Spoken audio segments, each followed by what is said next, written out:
Love action drama അവസാന ഭാഗം. രചന നീലാംബരി. അവതരണം ഷാഹുൽ മലയിൽ. പല്ലവി ചേച്ചിക്ക് പുറകെ മിച്ചറും പക്കവടയും ചിപ്സുമായി ഞാനും വിട്ടു. ചെറിയൊരു ചാറ്റൽ മഴയുണ്ടായിരുന്നു പുറത്ത്. പെട്ടെന്നാണ് ആദ്യമായിട്ട് എൻ്റെ ബൈക്ക് നമ്മുടെ വീട്ടുമുറ്റത്തേക്ക് പാഞ്ഞു വന്നത്.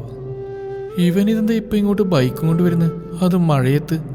ഞാൻ ഓർത്തുകൊണ്ട് ചുമരിൽ ചാരി നിന്നു. പല്ലവി ചേച്ചി എല്ലാവർക്കും ചായ കൊടുക്കുന്ന തിരക്കിലാണ്.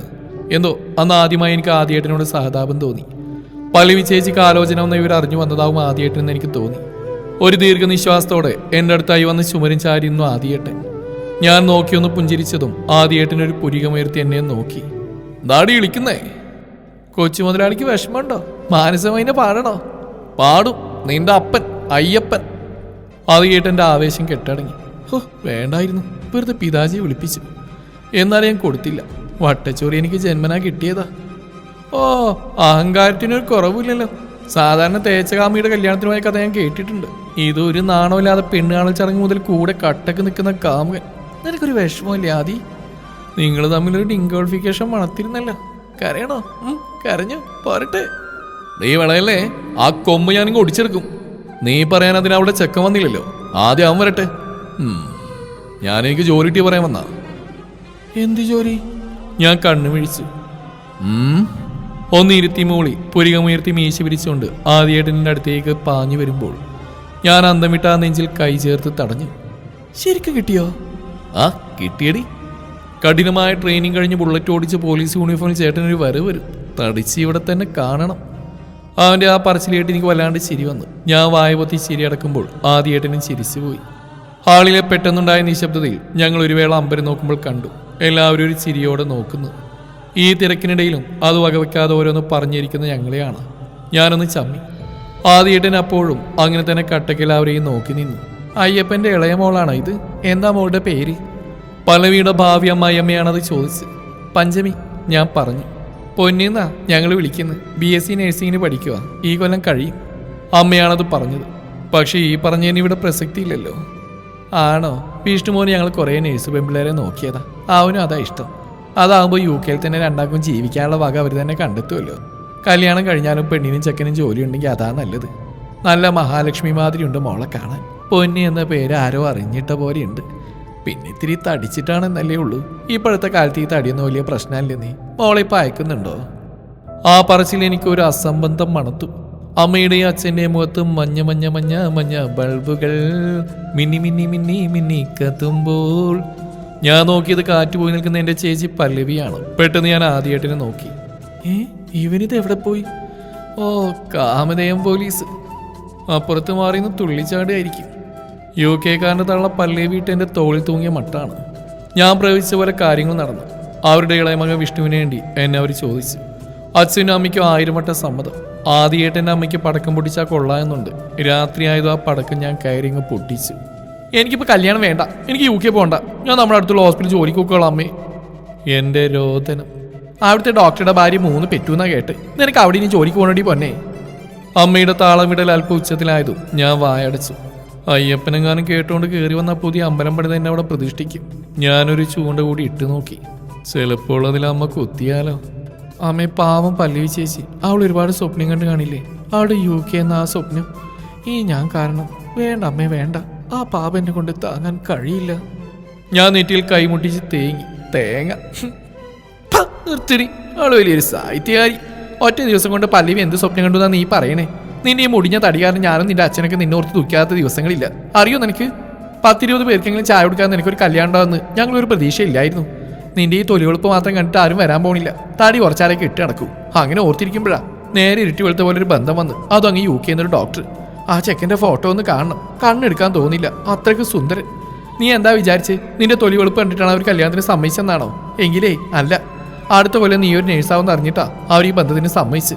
പിന്നെ നിന്റെ ചേച്ചി പല്ലവിയുടെ കാര്യത്തിൽ നീ വിഷമിക്കണ്ട. അവൾക്ക് നമ്മുടെ ആദ്യമുണ്ട്. ട്രെയിനിങ് കഴിഞ്ഞ് വന്നാലേ അവന് സബ് ഇൻസ്പെക്ടറാണ്.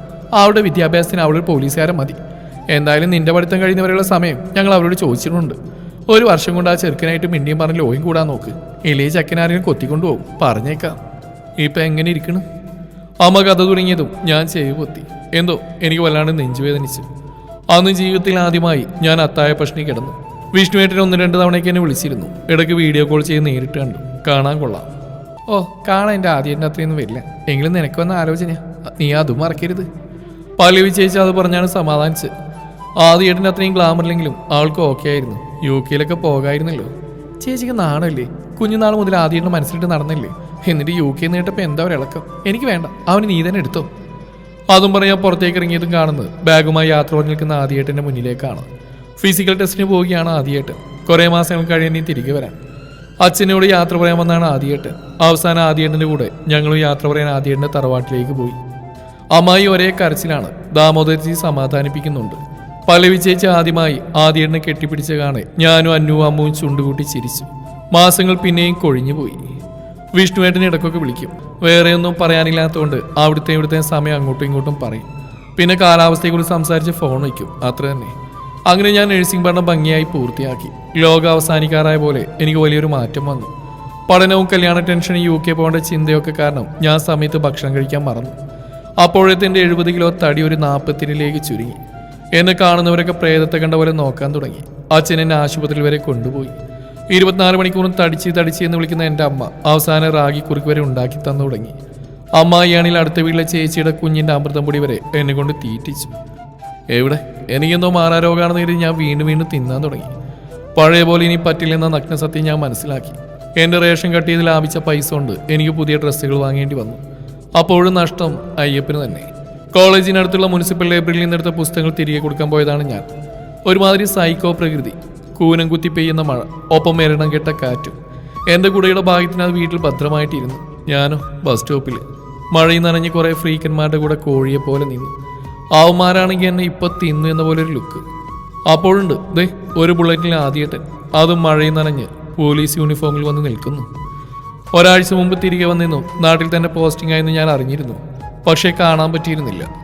റോഡിൻ്റെ മറുവശം ബൈക്ക് വെച്ച ശേഷം മഴയിൽ നനഞ്ഞ് റോഡ് ക്രോസ് ചെയ്യാൻ നിൽക്കുന്ന ആദ്യേട്ടനെ കണ്ടതും ഞാനൊന്ന് ചുറ്റും നോക്കി. ഏയ് വേറെ പെൺപിള്ളേരൊന്നുമില്ല. ഞാൻ അടുത്തുള്ള ഓടയിലേക്ക് എത്തി നോക്കി. ഇനി ഈ റീൽസിലൊക്കെ കാണും പോലെ പല പട്ടിക്കുട്ടിയെ പൂച്ചക്കുട്ടിയൊക്കെ ഓടയിൽ നിന്ന് രക്ഷിച്ചുകൊണ്ട് പോകാൻ വരുന്ന മറ്റോ ആണെങ്കിലോ. ഇനി ഈ ഫ്രീക്കന്മാരെ തൂക്കാമെന്നതാവോ? ബുള്ളറ്റിൽ എങ്ങനെ 5 ഫ്രീക്കന്മാർ സെറ്റാവും? ഇനി ആദ്യേട്ടൻ തന്നെയാണോ? അതും സംശയിക്കേണ്ട കാര്യം തന്നെയാണ്. ഞാൻ ഒന്നുകൂടെ ഒന്ന് നോക്കി. ആദ്യേട്ടൻ തന്നെ. പെട്ടെന്നാണ് ഒരു മിന്നലടിച്ച്. അത് ആകാശത്തിലല്ല ഗൈസ്, എൻ്റെ വയറ്റില്ല, അതും അടിവയറ്റില്ല. വിശന്നിട്ടല്ലാന്ന് എനിക്ക് മനസ്സിലായി. റോഡ് ക്രോസ് ചെയ്യുന്ന ആദ്യേട്ടനെ ഞാൻ ഒരുമാതിരി ലുക്ക് വിട്ടു. അവൻ്റെ കട്ടിയുള്ള കോലമുടി നനഞ്ഞു കുതിർന്ന് പുറകിലേക്ക് മാടിയൊതുക്കി വെച്ചിട്ടുണ്ട്. നിറയെ പീലികളുള്ള കണ്ണിലെ ഇളം കാപ്പി കൃഷ്ണമണികളും കട്ടിയുള്ള പുരികവും നല്ല കട്ടത്താടിയും മീശയും. പിന്നെ ഇപ്പോൾ പറയണ്ട, SI ഒക്കെ ആയ സ്ഥിതിക്ക് ജിമ്മിലൊക്കെ നിറങ്ങി ഡംബിൾസൊക്കെ ഉരുട്ടി കയ്യിൽ കയറ്റി വെച്ചിട്ടുണ്ട്. അതും ആ യൂണിഫോമിൽ. മത്സ്യകന്യകൻ മഴയിൽ നനഞ്ഞു വരുന്ന് ഡോൾഫിൻ്റെ കുട്ടി നോക്കുന്ന പോലെ ഞാൻ നോക്കി നിന്നു. നിനക്ക് കൊടവിടെടി? കട്ടക്കലിപ്പ് ചോദിക്കുമ്പോൾ ലുക്ക് ഫ്രീക്കന്മാരുടെ നേർക്കാണ്. കൊട വീട്ടിലാ. നന്നായി. ബസ് സ്റ്റാൻഡിൽ നിന്ന് അവൾ ഫാഷൻ ഷോ കാണിക്കുക. നീ ബസ്സിൽ എഴുന്നുള്ളൂ, ഓട്ടോയിൽ നിന്നെ കൊള്ളത്തില്ലേ? അല്ലേ, മുഖത്ത് നോക്കി അങ്ങ് ചൂടാകുന്നു. പോലീസൊക്കെ അങ്ങ് സ്റ്റേഷനിൽ. കൊള്ളത്തില്ല. എന്തേ? നിന്നെ ആരെയും കെട്ടിയെടുത്തേ? എനിക്ക് ദേഷ്യം വന്നു. നിന്റെ അപ്പൻ അയ്യപ്പൻ നിന്ന് തുള്ളാൻ വന്ന് വണ്ടി കയറി വന്നേ. അതിന് ഒടുക്കത്തെ ദേഷ്യം. ഓഹ്, SIയുടെ അഹങ്കാരം. പണ്ട് നീ എന്നെ തടിച്ചെന്ന് വിളിച്ച് ഞാൻ ചത്താലും മറക്കില്ല കാല. മനസ്സിലോർത്തതേയുള്ളൂ. അപ്പോഴേക്കും കയ്യിൽ പിടിവീണിരുന്നു. റോഡിലൂടെ എന്നെ വലിച്ചെടുത്ത് ക്രോസ് ചെയ്ത് അപ്പുറത്തെത്തിയതും എന്നോട് ബൈക്കിൽ കയറാൻ പറഞ്ഞു. മഴയല്ലേ, ഞാൻ ഓട്ടോയിൽ പോവാതി. പിന്നെ ഞാനെന്തിനടി കെട്ടിയെടുത്തേ? നിന്ന് താളം ചവിട്ടാ കയറുവന്നെ. 2 സൈഡും കാലിട്ട് പിടിച്ചിരുന്നു. ആദ്യേട്ടൻ പറഞ്ഞു. അങ്ങനെ തന്നെ ഞാനിരുന്നു. തിരിഞ്ഞ് ബസ് സ്റ്റാൻഡിലേക്ക് നോക്കിയതും കണ്ടു ഫ്രീക്കന്മാർ എന്നെ നോക്കി ചിരിക്കുന്നു. എനിക്ക് നാണം വന്നു. ഞാനൊരു കള്ളച്ചിരിയോടെ ആദ്യേട്ടനെ നോക്കി. ഭാഗ്യം കണ്ടില്ല. കണ്ടു ഗുയിസ്. ബൈക്കിന്റെ മിററിൽ കൂടി എന്നെ നോക്കി അങ്ങ് എല്ലാണ്ടാക്കി. ഇടത് സൈഡിൽ നിന്ന് ഞാൻ എന്നെ വലതുവശത്തേക്ക് പ്രതിഷ്ഠിച്ചു. ചാറ്റൽ മഴയിൽ നനഞ്ഞ് ആദ്യേട്ടൻ്റെ കൂടെ ബൈക്കിൽ ഇങ്ങനെ പോകുമ്പോൾ എന്തോ മനസ്സിലൊരു കൊനിഷ്ഠ ചിന്ത. ഒരിക്കൽ പോലും ആദ്യേട്ടനോട് എനിക്ക് അങ്ങനെയൊന്നും തോന്നിയിട്ടില്ല. എപ്പോഴും തൊട്ടും പിടിച്ചും അടിച്ചും കളിച്ചും വളർന്നവരാണ് ഞങ്ങൾ. പക്ഷേ 3-4 വർഷം അടിപിടിയൊക്കെ ഇല്ലാതെ പിണങ്ങിയിരുന്നിട്ട് ഇണങ്ങിയപ്പോൾ എന്തോ എൻ്റെ ഹൃദയത്തിന് വല്ലാത്തൊരു ഇളക്കം. ഒരാവേശത്തിൽ ഞാൻ അങ്ങയുടെ വയറ്റിൽ കയറി ചുറ്റിപ്പിടിച്ച് മുഖം മുതുകിൽ അമർത്തി വെച്ചു. ആ നിമിഷം തന്നെ ആദ്യേട്ടൻ വണ്ടി സൈഡാക്കി നിർത്തി. ഞാനൊന്ന് ഞെട്ടി. അങ്ങനെ തന്നെ ഇരുന്നുകൊണ്ട് ഞാൻ മുഖം മാത്രം ഉയർത്തി നോക്കി. പിന്നിലേക്ക് ചാഞ്ഞ് തിരിഞ്ഞു നോക്കിക്കൊണ്ട് ആദ്യേട്ടൻ എന്നോട് ചോദിച്ചു, എന്താടി തണുക്കുന്നുണ്ടോ? ഇല്ല, വിറച്ചുകൊണ്ട് ഞാൻ പറഞ്ഞൊപ്പിച്ചു. വാ. എവിടെ? ചായ കുടിക്കാം. നോക്കുമ്പോൾ ഒരു തട്ടടയുണ്ട് അവിടെ. നല്ല തിരക്ക്. കടയിലെ ചേച്ചി എന്നെ വഴിതെറ്റിക്കാൻ ഓരോന്ന് വറുത്തുകോരി ചില്ല് കൂടാരത്തിൽ തട്ടുന്നുണ്ട്. ഞാൻ അങ്ങോട്ട് നോക്കാതെ ബൈക്കിൽ നിന്ന് ചാടി ഇറങ്ങാൻ പോയതും ഡീ ഇറങ്ങണ്ട, അവിടെ അങ്ങനെ തന്നെ ഇരുന്നോ, ചായ വാങ്ങി ഞാൻ അങ്ങോട്ട് വരാം. ഞാനൊന്ന് ചുറ്റും നോക്കി. റോഡിലാണ് ബുള്ളറ്റ് ഇരിക്കുന്നത്. ഞാനൊരുമാതിരി ഉത്സവപ്പറമ്പിൽ അച്ഛൻ്റെ കൂടെ ബലൂൺ വാങ്ങാൻ വന്ന കൊച്ചിനെ പോലെ ബൈക്കിന് മുകളിൽ അപ്പുറം ഇപ്പുറം കാലുമിട്ടിരിക്കുന്നു. വരുന്നവരും പോകുന്നവരും എന്നെ ഭൂതത്തെ കണ്ട പോലെ നോക്കുന്നുണ്ട്. ഞാനെന്താ ഉള്ള കുട്ടിയോ? ഞാൻ ഇറങ്ങാം. മാത്രമല്ല പല പാണ്ടിലോറിക്കാരും ഞാൻ ചാവും മനുഷ്യ, റോഡിലെ ബൈക്ക്. മുഖവും പെരുക്കി ചിണുങ്ങിക്കൊണ്ട് ഞാൻ പറഞ്ഞു, ആ അങ്ങനെയാണെങ്കിൽ അങ്ങ് ചാവട്ടെ. അതും പറഞ്ഞ് ആദ്യമായിട്ടും പോയി 2 ചായയും കുറേ പരിപ്പടയും വാങ്ങി വന്നു. ചായ ഞാൻ വാങ്ങിയില്ല, പകരം പരിപ്പട മൊത്തത്തിൽ അങ്ങ് വാങ്ങി എൻ്റെ കയ്യിൽ വെച്ച് ആദ്യമായിട്ടിനെ നോക്കി ബസന്തി സ്റ്റൈലിൽ ഒരു ചിരിയും ബസ്സാക്കി. അവൻ്റെ ചുണ്ടിൽ കുഞ്ഞു ചിരി മിന്നുന്ന ഞാൻ കണ്ടു.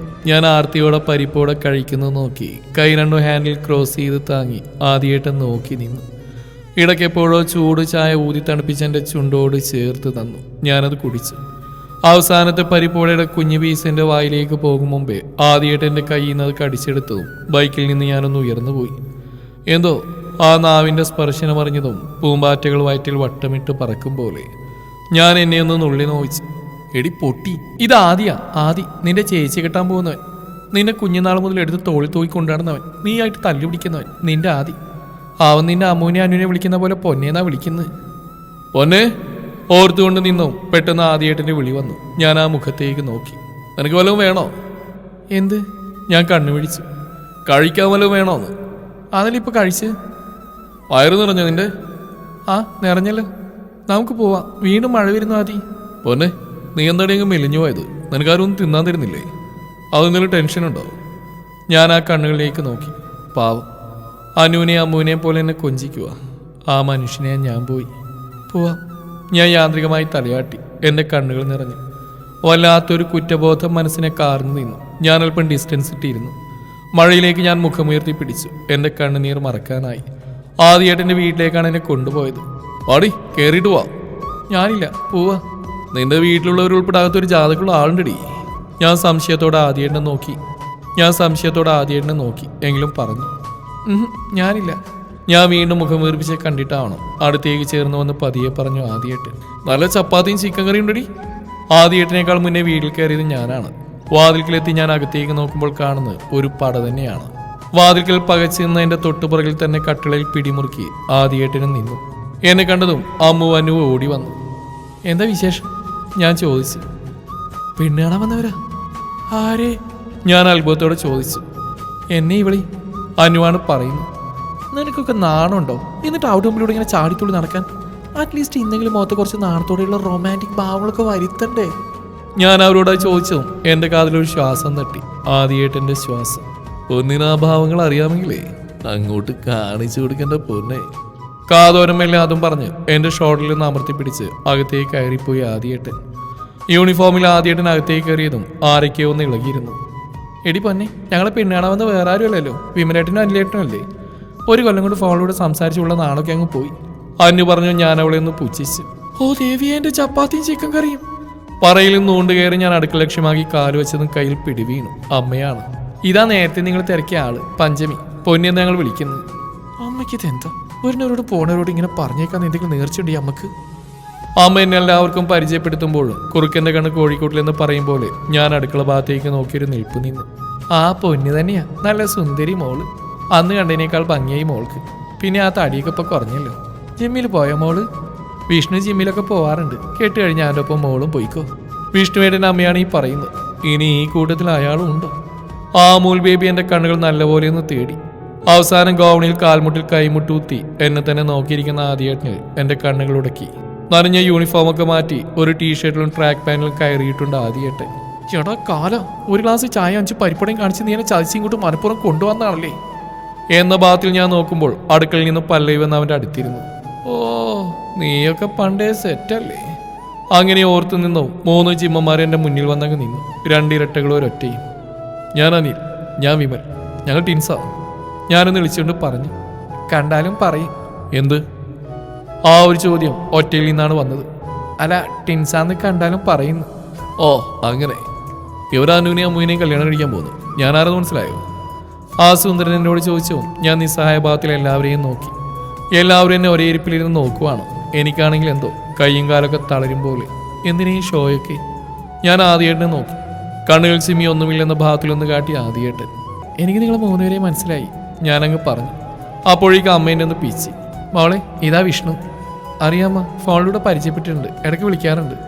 ഞാനങ്ങ് പറഞ്ഞു. അമ്മ എന്നെ വലിച്ച് അടുക്കളയിലേക്ക് പോയി. മുകളിലെ മുറിയിൽ മോൾക്ക് മാറാനുള്ള ഡ്രസ്സൊക്കെ ഉണ്ട്. ഈ നനഞ്ഞൊക്കെ വേഗം മാറ്റി അവർക്ക് ചായ കൊണ്ട് കൊടുക്കുക. അതെന്താ അമ്മുവനും ചായ കൊടുത്തില്ലേ? പിന്നെ ആരെന്തിനാ കൊടുക്കുന്നത്? ഒന്ന് പോടി, ഒന്നും അറിയാത്ത പോലെ. അവർ നിന്നെ കൂടി കാണാനാ വന്ന്. അതൊക്കെ ഒരു ചടങ്ങാ. ആ ചെക്കനെ നീ കണ്ടോ? ആ വിഷ്ണു എന്ത് സുന്ദരനാ, പരിഷ്കാരിയാ. ഓ ഇടയ്ക്കിടയ്ക്ക് പറയണ്ട, അത്ര വലിയ സുന്ദരനൊന്നല്ല. ഞങ്ങളുടെ ആദ്യം അത്രയൊന്നും വരില്ല. ഞാൻ പറഞ്ഞത് അമ്മു അന്നു അതിന് ശരിവെച്ചു. അങ്ങനെ ചായ കൊടുക്കലും ബഹളമായിട്ട് 4 യുവ ഉറപ്പിച്ചു വന്ന ഒരു ചിക്കൻ കറിയും കാര്യമാക്കി പോയി. അന്ന് ആദ്യമായിട്ട് തീർന്ന ചിക്കൻ കറി ഓർത്തല്ലാതെ ഞാൻ ഒത്തിരി വിഷമിച്ചു. എന്തിനോ എന്തോ. ഞാനൊഴികെ 3 പെണ്ണുകളും ഏതു നേരവും ഫോണിലാണ്. അന്നു അമ്മുവും പോട്ടേന്ന് വെക്കാം. അവളുമാരുടെ ചെക്കന്മാരങ്ങ് ദൂരെയാണ്. പക്ഷേ ഈ പല്ലവി ചേച്ചിക്കും ആദ്യം എന്തിന് കേടാണ്. ദിവസവും 2 പ്രാവശ്യമെങ്കിലും നേരിൽ കാണുന്നവരാണ്. എന്നിട്ടും ഇതിന് മാത്രം എന്താണ് ഇത്ര സംസാരിക്കാൻ? എനിക്കാണെങ്കിൽ ആ വിഷ്ണുവിനെ ഓർത്താകെ ടെൻഷനായി. അവനാണെങ്കിൽ എന്നെ പിന്നെ വിളിച്ച പോലും ഇല്ല. എങ്ങനെയാ അറിയാത്ത ഒരുത്തനെ കെട്ടി ജീവിക്കുന്നു. അങ്ങനെ വിവാഹ നിശ്ചയമായി നാട്ടുകാരൊക്കെ വിളിച്ച് വലിയ രീതിയിൽ തന്നെ അങ്ങ് നടത്താൻ തീരുമാനിച്ചു.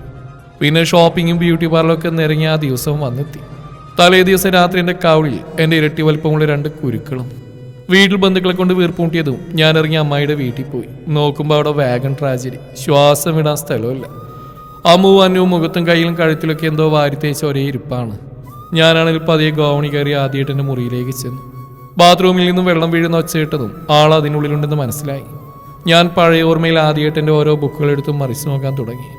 അപ്പോഴാണ് തുറന്നു കിടക്കുന്ന അലമാരക്കുള്ളിൽ അടുക്കി വെച്ചിരിക്കുന്ന കുറേ ഡയറികൾ എൻ്റെ കണ്ണിലുടക്കിയത്. അതിൽ നിന്ന് ഒരെണ്ണെടുത്തും ബാത്റൂമിന്റെ ഡോറൊന്ന് ഒരുമിച്ചായിരുന്നു. ആ അലർച്ച ശീലമായതുകൊണ്ട് ആദ്യം ഞാനൊന്ന് പൂച്ഛിച്ചു. എങ്കിലും ആദ്യമായിട്ട് എൻ്റെ കോലം കണ്ട് എനിക്ക് വീണ്ടും മിന്നലടിച്ചു. ഒരു ടവല് മാത്രം എടുത്ത് തോർത്തുകൊണ്ട് തലയും തുടച്ചാണ് വരവ്. വല്ലാത്തൊരു കോലം. കഴുത്തിൽ നിന്നും നെഞ്ചിലെ രോമക്കാടുകളിലേക്ക് അപ്പോഴും വെള്ളം ഒലിച്ചിറങ്ങുന്നുണ്ട്. ഞാൻ കണ്ണും തള്ളി ഉമിനീരിറക്കി തിരിഞ്ഞോടാൻ തുടങ്ങിയതും കയ്യിൽ പിടി വീണിരുന്നു. ഒറ്റ വലിക്ക് എന്നെ തുറന്നു കിടന്ന അലമാരക്കുള്ളിലേക്ക് ആദ്യേട്ടൻ പിടിച്ചു വലിച്ചു. നീ എന്തെങ്കിലും കണ്ടോ? ആദ്യമായിട്ട് ഞാൻ കണ്ണുകൾ മുറുകെ അടച്ചു. പറവനെ, നീ വല്ലതും കണ്ടോ? ഇല്ല, സത്യം, നീയാണ് സത്യം. ഞാനൊന്നും കണ്ടില്ല. അളിതന് നീ ടവലെടുത്തിട്ടുണ്ടല്ലോ, പിന്നെ ഞാനിത് കാണാനാ? അയ്യടേ, പെണ്ണിന്റെ ഒരു പൂതി കണ്ടില്ലേ? അല്ലേലും എൻ്റെ ഒന്നും നിന്നെ കാണിക്കാൻ ഉദ്ദേശിക്കുന്നില്ല. നീ എൻ്റെ ഡയറിയിൽ വല്ലതും കണ്ടോന്നാ ഞാൻ ചോദിച്ചത്. അപ്പോഴാണ് എനിക്ക് നേരെ ശ്വാസം വീണ്. ഞാൻ വീണ്ടും പഴയ പഞ്ചമിപ്പൊന്നായി മാറി. ഓ അതായിരുന്നു. ആ കണ്ടു. നിന്റെ കാമികാരുടെ ഫുൾ ലിസ്റ്റ് ഞാൻ കണ്ടു. ഞാനൊരു വാക്ക് പറഞ്ഞാലേ നിന്റെയും പല്ലവി ചേച്ചിയുടെ എൻഗേജ്മെന്റ് കൊളാവും. കണ്ണും ചുരുക്കി ചുണ്ടും കൂർപ്പിച്ച് ഞാൻ വെല്ലുവിളിച്ചു. ആണോ? അത്രക്ക് ധൈര്യമുണ്ടോ നിനക്ക്? ആദ്യമായിട്ട് എൻ്റെ സ്വരം വല്ലാതെ അങ്ങ് നേർത്തു പോയ പോലെ തോന്നിയതും എൻ്റെ മുഖമൊന്ന് ചുളിഞ്ഞു. എന്നാ മോൾ ഇതും കൂടി ചേർത്ത് അങ്ങ് പറഞ്ഞേക്ക്. അപ്പോ എൻഗേജ്മെന്റ് നല്ല പോലെ മുടങ്ങും. പറയലും എൻ്റെ ഇടുപ്പിലൂടെ ചുറ്റി ആദ്യമായിട്ട് എന്നെ വലിച്ചടുപ്പിച്ചു. ഒപ്പം എൻ്റെ ചുണ്ടിൻ്റെ ഒരറ്റവും ചേർത്ത് കവിളിൽ അമർത്തി കടിച്ചു.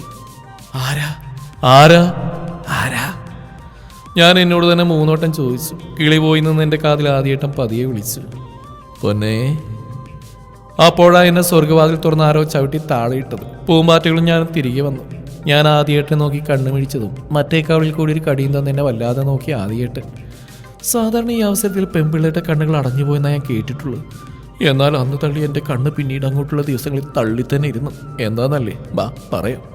പെട്ടെന്നാണ് താഴെ ഒരു ബഹളം കേട്ടത്. ഞാൻ പെട്ടെന്ന് ആദ്യേൻ്റെ പിടിവിട്ട് താഴേക്ക് ഇറങ്ങി ഓടി. ഡ്രസ്സ് മാറി പുറകെ ആദ്യേണ്ണും വന്നു. അമ്മായി നെഞ്ചത്തടിച്ച് നിലവിളിക്കുകയാണ്. ഈശ്വര, ദാമോദർജി.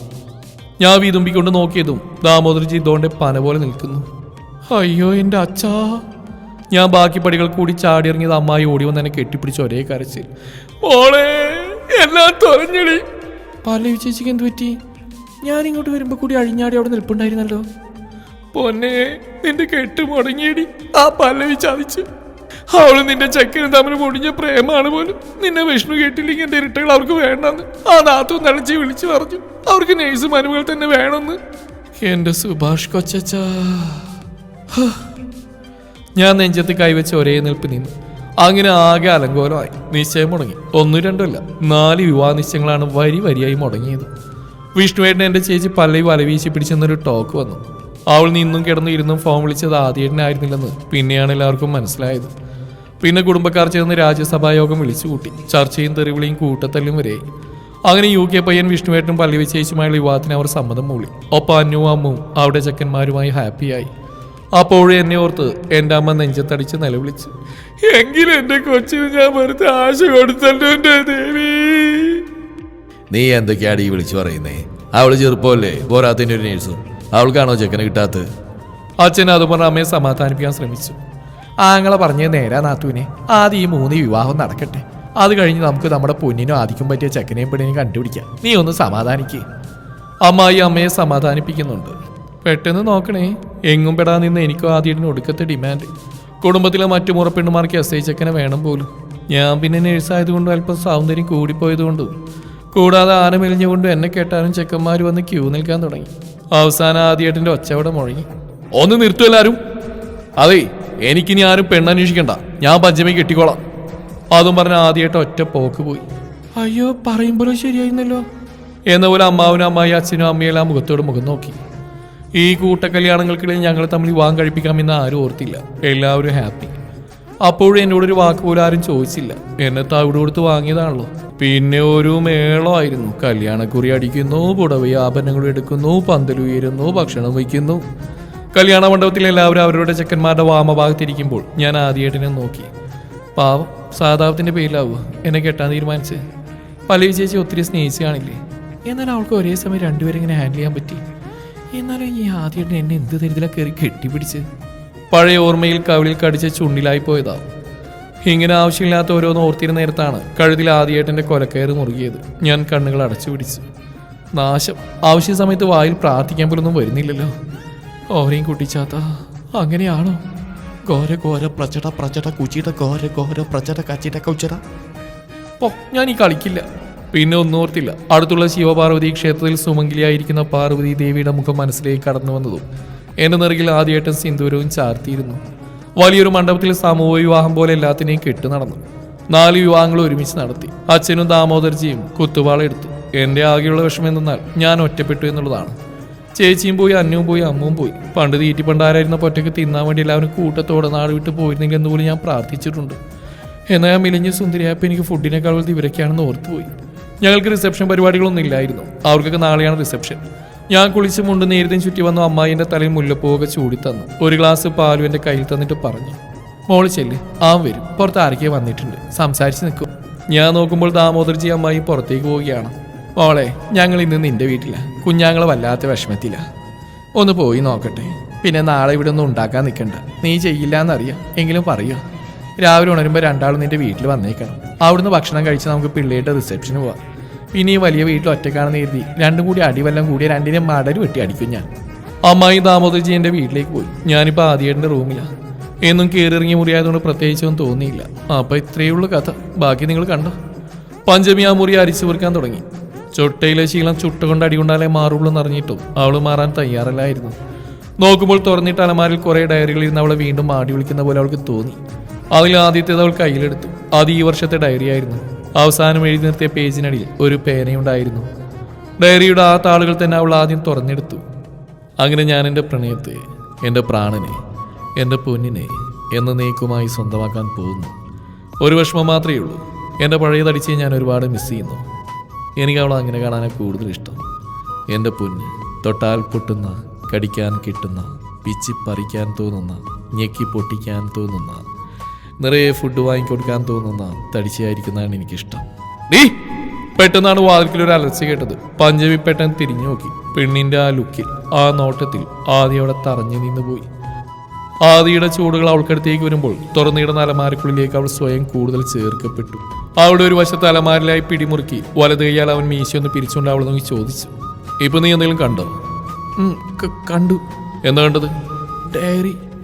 ഏതൊരു തടിച്ചെന്ന് എനിക്ക് ഇഷ്ടമാണെന്ന്, അവൾ മെലിഞ്ഞു പോയതിൽ നിനക്ക് വിഷമമുണ്ടെന്ന്, നീ അവളെ എന്നേക്കുമായിട്ട് സ്വന്തമാക്കിയെന്ന്.